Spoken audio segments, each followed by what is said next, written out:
실검 바로 외식 물가 30년 만에 최고입니다. 이거 저희가 이제 썸네일에도 올려놨던 거기도 한데 사실은 저희가 이제 물가 소식을 너무 자주 전해드리다 보니까 사실은 이게 좀 피로도를 느끼지 않을까 뭐 해서 최대한 좀 빼보려고 하는데도 지금 경제 뉴스를 관통한 주제는 사실 물가를 빼고는 얘기가 안 됩니다. 그래서 일단 어제 나온 지표가 상징적인 지표가 나왔습니다. 네, 그래서 6월 소비자 물가지수가 나왔죠. 6월 소비자 물가지수가 이제 6%를 넘었는데 사실 제가 이제 경제부에서 취재를 하던 몇 년 전만 해도 어떤 기사들이 나왔냐면은 0%대 물가 행진 기사 찾아보시면 나와요. 괜찮겠냐? 네, 괜찮겠냐? 이러다가 이 디플레이션 우려가 좀 뭐 공포가 엄습한다 이런 기사들을 제가 많이 썼거든요. 그게 불과 코로나 직전까지도 이어졌습니다. 그래서 이 물가가 좀 살아나고 경제가 살아나야 된다라는 얘기가 많았는데 불과 이 코로나를 거치고 나면서 이렇게 6%로 뛰어오른 물가 소식을 전하게 됐습니다. 이게 1년 전에 비해 6%니까 네. 사실은 한국은행의 목표치에 거의 3배 가까운 높은 수치가 나온 거고요. 네.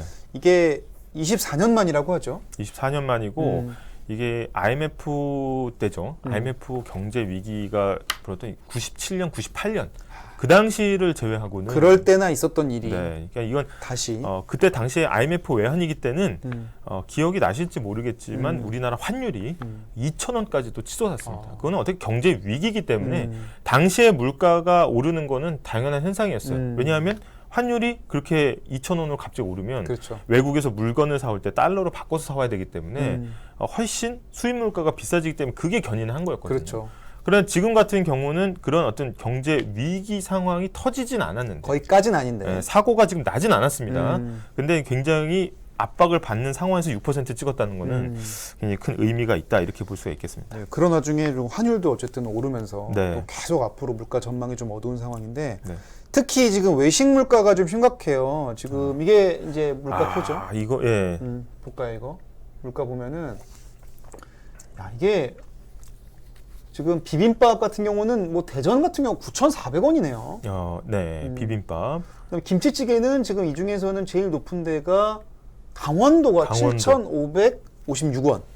그런가요? 이건 지역마다 또 좀 차이가 있구나. 지역마다 좀 차이가 있고. 삼겹살 볼까요? 삼겹살이 제일 높은 데가 대전. 인천. 대전. 대전. 대전 17,000원. 대전은 왜 갑자기 삼겹살이 이렇게? 대전이 전반적으로 물가가 높네요. 비빔밥도 높고. 네. 지금 가장- 저희 그 김도희 이사장님이 또 대전 출신 아니겠습니까? 대전의 딸이죠. 네. 대전의 딸인데 대전 노잼 도시 했다가 하면 혼납니다. 홍군형 납니다. 네. 근데 하여튼 뭐 자장면은 뭐 울산이 좀 높고 근데 자장면도 웬만해서는 거의 6,000원대 다 올라온 것 같죠. 네. 그러니까 전반적인 물가는 대단히 높고 그다음에 또 이 물가 중에 제일 높은 데가 또 서울이니까 그걸 따지면은 굉장히 또 많이 올랐다 네. 이렇게 볼 수가 있겠습니다. 그런 상황이고 지금 이제 또 기사들 보면은 이게 이제 어제 물가 동향 발표된 건데 이 6%는 전체 평균이고요. 네. 지금 따로따로 떼놓고 보면은 확실히 에너지 요금 눈에 띕니다. 네. 그리고 공업 제품도 눈에 띄고요. 예, 그다음에 이제 그 중에서도 이제 공업 제품 중에서도 이제 경유, 뭐 휘발유, 뭐 당연히 다 올랐죠. 그다음에 이 생활 물가 가장 끌어올린 게 농축수산물인데 돼지고기, 쇠고기 다 올랐습니다. 지금 돼지가 18%, 쇠고기가 27%. 지금 뭐 이런 식으로 계속 오르고 있으니까 지금 상당히 좀 어려운 상황이고 제가 어제 편의점 갔다가 좀 재밌는 걸 발견한 게 그래서 제가 인별그램에도 올렸는데 우유가 예전에 200ml랑 500ml가 대표적이잖아요. 그렇죠. 1000ml. 근데 그 사이에 하나 중간 사이즈가 생겼더라고요. 네, 아무래도 이제 인플레이션 영향이 클 수 있겠죠. 그게. 300ml. 근데 그게 1,500원이에요. 300ml가. 그래서 지금 확실히 지금 물가가 차원이 좀 다르다 이런 게 느껴지고 지금 뭐 시옷 이응님이 금겹살 덜덜 이렇게 또 이건 읽어드려야 될 것 같아요. 저스티스 가드님 정할못이지만 경제가 너무 심각한 것 같아서 딩딩 대학을 자주 보고 공부해야 될 것 같습니다. 뭐 이거 박수 한번 드려야 될 것 같아요. 네. 제가 볼 때 어려운 시기지만 해법은 바로 찾으셨다 이렇게 볼 수가 있겠습니다. 그래서 저스티스 가드님이 또 이어서 바로 얘기를 해주신 게 언제쯤 금리 빅스텝으로 오를까요? 그러셨거든요. 일단 다음 얘기 주죠. 바로 넘어갈 수 7월 있을 것 13일 한국은행 금융통화위원회에서 금리를 올릴 것으로 예상이 되는데 사실은 미국이 턱밑까지 쫓아왔습니다. 그렇기 때문에 지금 한국은행 입장에서는 올릴 수밖에 없고 올리는 건 기정사실인데 그게 얼만큼 올릴 것이냐 그게 이제 빅스텝이라고 하면 5%포인트를 올릴 것으로 예상이 강력하게 역시 되고 있습니다. 그래서 그런 부분에서는 그러면 우리의 금리가 2%대를 돌파하는 일이 생길 수가 있습니다. 지금 호주 같은 경우에는 그제 빅스텝을 했습니다. 네. 0.5%포인트 올렸는데 3연속 빅스텝이었어요. 네. 3연타석. 근데 지금 한국은행도 보니까 7월 빅스텝은 약간 기정사실처럼 받아들여지는 분위기 같아요. 네. 근데 이 8월에도 빅스텝을 하냐 안 하냐 이제 이걸로 좀 주제가 옮겨갔더라고요. 네. 그래서 금리 대세 상승기임에는 분명하다. 네. 이거는 좀 부인할 수가 없을 것 같습니다. 네. 지금 오리쭈님께서 딩딩대학은 경제학부밖에 없나요? 또 이러셨거든요. 아닙니다. 네, 또 이 염규현 총장이 또 이제 국제법 또 석사 아니겠습니까? 네. 또 국제 관련해서는 또 국제 정치, 국제학부를 운영하고 있고요. 네. 그리고 저희가 또 영화학과도 있어요. 영화학과도 있습니다. 오늘 또 마침 업로드가 하나 있죠. 오늘 저희가 또 이 영화관을 찾으시는 분들을 위해서 마블 시리즈 중에 또 토르 1500살 토르의 일대기를 정리 싹 해가지고 이 토르 4를 보시기 전에 요거 한 편만 딱 보면 모든 스토리가 싹 정리가 되는 그런 컨텐츠를 토르가 오늘 개봉이죠? 지금? 오늘 개봉입니다. 오늘 지금. 토르 4가 이제 이름은 토르 4가 아니고 네. 토르 러브 앤 러브 앤 썬더라는 썬더. 이름으로 개봉하는데 앞에 한 4-5개를 봐야지 이해가 되잖아요. 네, 토르는. 맞습니다. 예. 그래서 그거를 다 저희가 정리해서 오늘 업로드할 예정이고요. 네. 지금 뭐 뽀삐님이 예. 읽어주시죠. 점심 메뉴학과도 있던데요. 예. 네, 오늘 또 점심 메뉴학과 네, 특강 네. 나갑니다. 네, 특강 나가고. 나가고. 그다음에 오리쭈님 종합대학이네요. 정확합니다. 네, 정확합니다. 네, 바로 정확한 지적이고요. 저희가 없는 게 없어요. 뭐 미술도 하고 박수빈님 컬처도 있어요. 예. 컬처도 하고 건축도 다뤘고 지금 네, 뭐 맞습니다. 분야를 가리지 않고 열심히 하고 있습니다. 네. 그래서 하여튼 다시 물가 얘기로 돌아가 보면은 그래서 지금 결국 이 물가를 이렇게 끌어올린 거는 유가 영향이 컸단 말이에요. 네. 근데 밤 사이엔 또 유가가 잠깐 떨어졌잖아요. 네, 그 얘기 좀 해봐야 될 유가가 것 같아요. 8% 국제유가 WTI 기준으로 8%큰 폭으로 하락했습니다. 그래서 그래도 비싸요. 그래도 비싼데 배럴당 이제 $100 이하로 두 달 만에 내려왔다고. 두 달 만에 내려왔는데 이 문제는 뭐냐면 이제 국제 유가의 어떤 가격 동향은 이제 유가 선물에 따라서 그 당시에 이제 바로바로 정해지는 건데 이게 국내의 물가에 다시 하락이 전이가 되려면 상당한 시간이 좀 필요하다라는 거고 이미 이제 러시아 우크라이나 전쟁으로 인해서 어떻게 보면 기대 심리 아니 앞으로 이거 잘못하다가는 또 국제 유가가 치솟을 수도 있겠구나라는 생각이 들면 당연히 사람들이 물건을 어떻게 하겠습니까? 쟁여놓겠죠. 쟁여놓겠죠. 그러면 국제적으로 수요가 굉장히 많이 치솟으면 결국은 이 $100 전후로 해서 계속해서 안팎으로 유지될 수밖에 없다. 그렇군요. 크게 떨어지지는 않을 수도 있다라는 겁니다. 그리고 이게 생각해 보세요. 지금 유가가 올랐던 이유가 방금 얘기도 하셨지만은 러시아 우크라이나 전쟁이 컸잖아요. 네, 맞습니다. 그러면은 전쟁이 끝나서 내려가면 전쟁 끝나 내려갔구나. 네, 심플하죠. 네, 근데 전쟁이 안 끝났단 말이에요. 그렇죠. 근데 공급은 여전히 부족한데 내려갔다는 건 사실은 또 다른 이유가 있는 거죠. 네, 바로 이제 경기 침체에 대한 신호입니다. 그래서 지금 이제 물가가 고공행진을 하기 때문에 금리를 가파르게 지금 올리고 있죠. 돈을 다시 걷어들이고 있는데 사람들이 좀 생각해봐야 되는 게 있어요. 이게 지금 우리가 발표되는 물가가 과연 지금 당장의 물가냐 시차를 두고 존재하는 거 아니냐 이런 생각을 할 수 있거든요. 그래서 지금 금리를 너무 급격하게 확 올려버리면 오히려 좀 살아나려는 경기조차도 그렇죠. 밟아버릴 수 있다라는 이제 우려들이 나오면서 이 경기 침체에 대한 우려 그런 것 때문에 국제 유가가 큰 폭으로 떨어진 겁니다. 그러니까 이게 사실 기름값 내려가서 좋아할 일이 아니라 네. 지금 그만큼 일자리랑 이런 소득이 사라지면서 기름을 사지 못할 정도로 수요가 줄어들 거다. 이것 때문에 좀 내려간 거기 때문에 아니 그렇죠. 예, 전반적으로 어두운 결과라고 봐야죠. 유가를 선물로 거래하는 부분도 있지만 당연히 어떻게 보면 에너지는 산업에 쓰이는 게 맞잖아요. 그렇죠. 그래서 국제 유가의 기본적인 수요 공급은 산업에 의존을 합니다. 근데 국제 유가가 이렇게 떨어졌다는 건 뭐냐면 경기 침체가 와서 공장들이 잘 안 돌아갈 거다. 그렇죠. 산업 생산량이 줄면서 빙하기가 올 거라는 암울한 전망이 돌았기 때문에 다 손살을 치면서 어떻게 보면 국제 유가, 그러니까 국제 이제 원유를 사지 않는 거죠. 그래서 가격이 떨어진 측면이 분명히 있다라는 겁니다.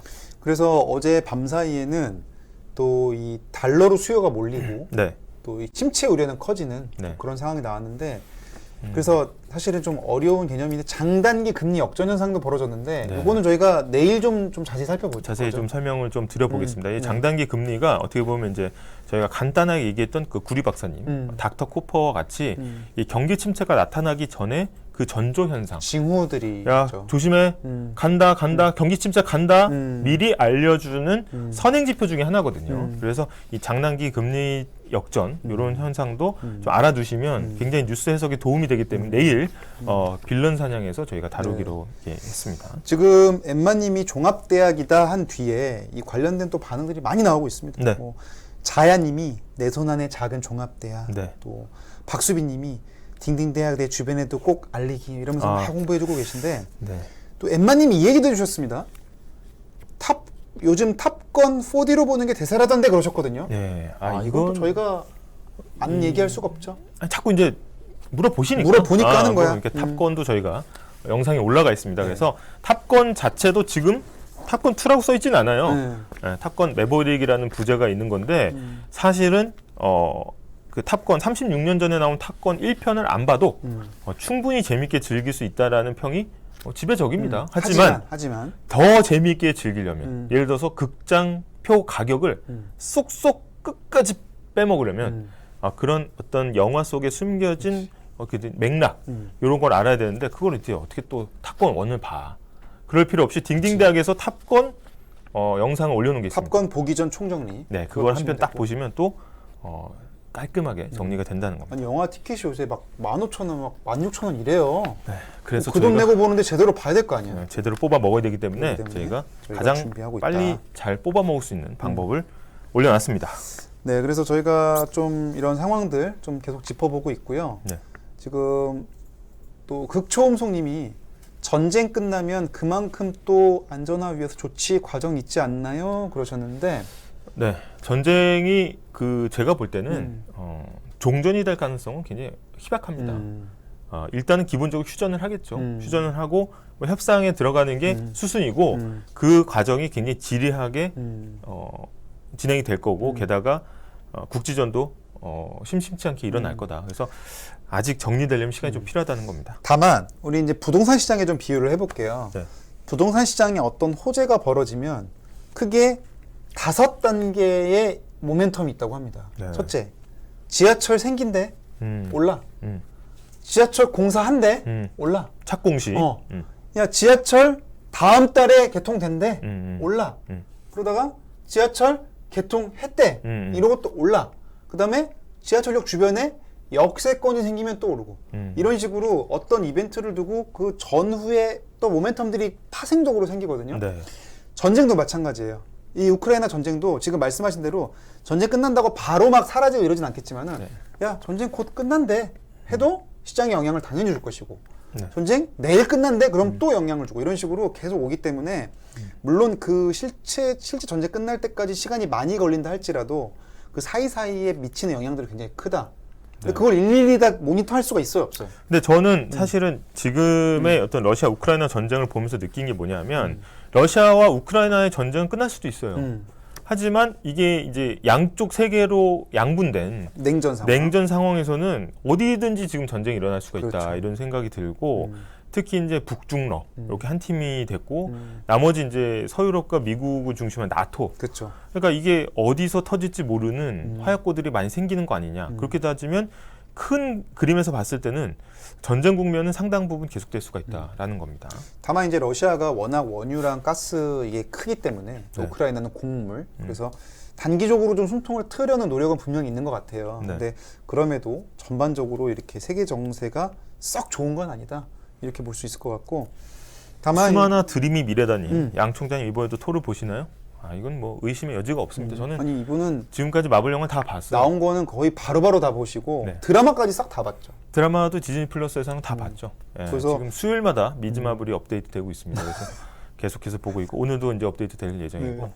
아니 그래서 마블 관련된 질문은 거의 막힘없이 나오기 때문에. 그러니까 저도 뭐 진짜 덕후분들에 비해서는 뭐 굉장히 이제 마린이지만 그렇지만 마블에 대한 애정만큼은 못지않다라는 거고. 뭐 그렇습니다. 예. 그런 얘기를 좀 해드릴 수가 있을 것 같습니다. 네. 그래서 저희 물가와 또 유가, 밤사이 상황까지 좀 살펴봤고요. 그래서 어제 미국 증시는 굉장히 큰 폭으로 하락하다가 음. 막판에 이제 다우스 지수를 제외한 S&P나 이런 지수는 살짝 오르고 끝났습니다. 그래서 그렇죠. 어떻게 보면은 이제 비관과 낙관론이 혼자 하고 있었다. 오르는 것도 아니고 내린 것도 아니다. 그렇게 그렇죠. 볼 수가 있겠습니다.